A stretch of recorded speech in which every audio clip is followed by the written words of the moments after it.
Washington, one day in late June, Redskins Guice switched on the webcam in his bedroom. The Redskins rookie running back, perhaps better known to younger fans by his PlayStation gamer tag, Dosikist, broadcasts regularly and has more than 4,000 followers on Twitch, a video game streaming platform. Within seconds of him going live, the chat exploded with comments.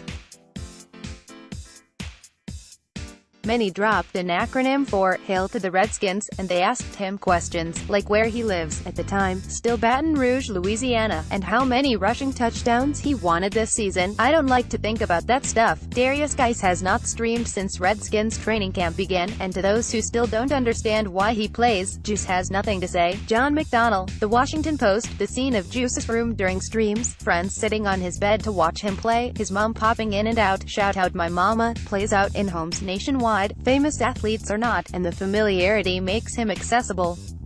Or at least it feels that way. "Streamers were right there," said Nathan Grayson, a writer for the gaming site Kotaku. The world of celebrity was one far beyond normal people and what they could comprehend, whereas Twitch and YouTube say, "Okay, well, here are these normal people who are famous." It's a reaction to what celebrity culture used to be, which was this very gated-off thing. Juice has only ever streamed himself playing Fortnite, the massive multiplayer online first-person shooter game which drops 100 cartoon players on a shrinking island and goes until only one player is left alive. On this night, he wanted to raise money for a local cancer center. Juice offered to play Fortnite with anyone who donated $5 to the GoFundMe. Larger donations entered viewers into raffles for his gear.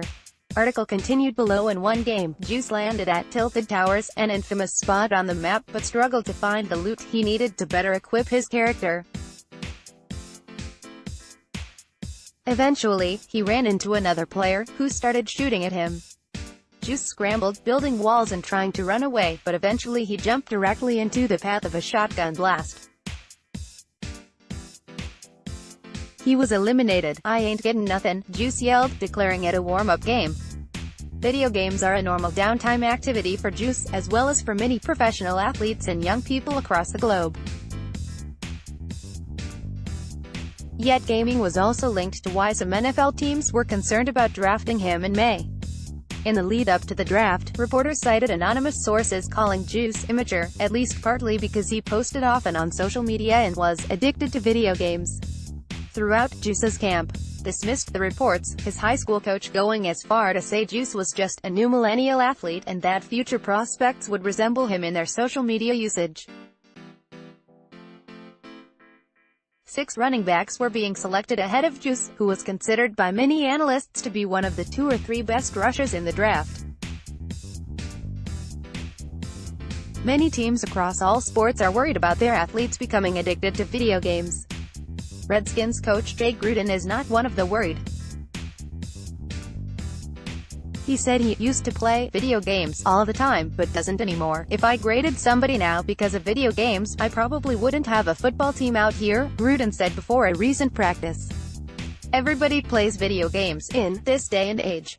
This Fortnite thing is going crazy. Madden, you know, they're playing FIFA in there. They all play it."